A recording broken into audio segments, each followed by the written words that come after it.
Maybe you've never been to the Panama Canal, but I'm sure you've heard about it, right? It's one of the most iconic and vital waterways in the world. Panama Canal, right in the heart of Panama. Today, we're diving into its fascinating history, its global importance, and most importantly, some recent controversial comments by Donald Trump that have sparked major debates worldwide. So stick around because this is going to be an interesting one. All right, first up, let's talk about how the Panama Canal came to be.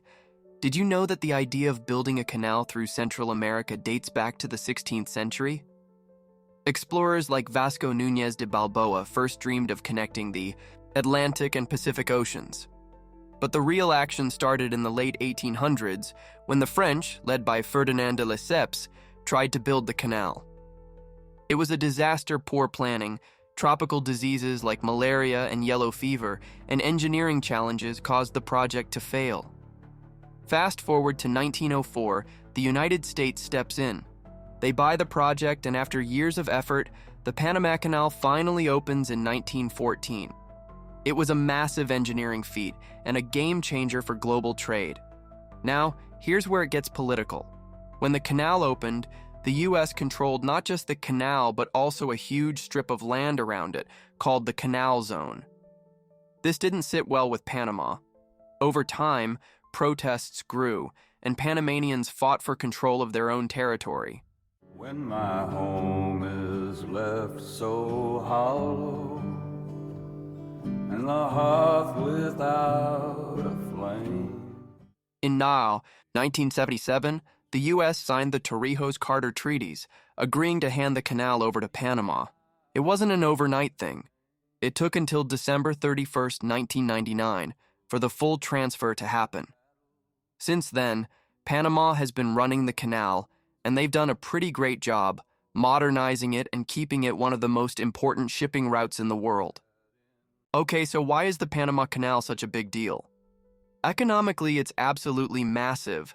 The canal saves ships about 8,000 miles of travel by directly connecting the Atlantic and Pacific Oceans. But there's more. The canal isn't just about saving money, it's about strategic control.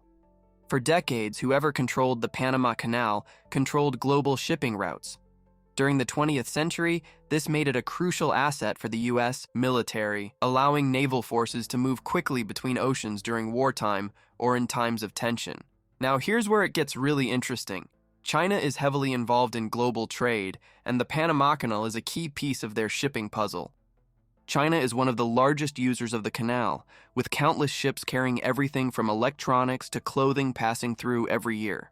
So, when Donald Trump talks about taking back control of the Panama Canal, it's not just about history or American pride.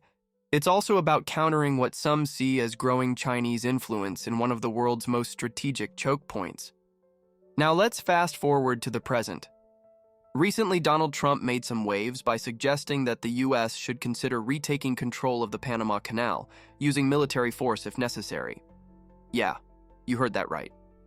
He's worried about how the canal is being managed now, and also about the influence of other countries, especially China, in the region, but this has sparked outrage, especially in Panama. On January 9th, during their Martyrs' Day commemorations, thousands of Panamanians took to the streets, chanting things like, "Yankees go home."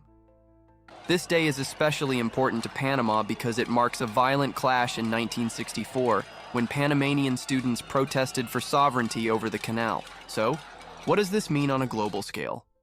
For one, it's reignited debates about sovereignty and U.S. interventionism. Panama has been running the canal for over 20 years now, and any attempt by the U.S. to take it back would be a major violation of international norms. And let's not forget the historical context. This isn't the first time the U.S. has used gunboat diplomacy. Think back to the early 1900s when the U.S. supported Panama's independence from Colombia to build the canal in the first place. But times have changed, and moves like that would face massive backlash today. So there you have it, a quick dive into the history and politics of the Panama Canal and why it's making headlines again.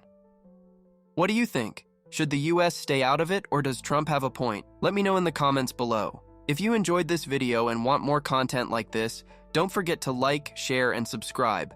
Thanks for watching, and I'll see you in the next one.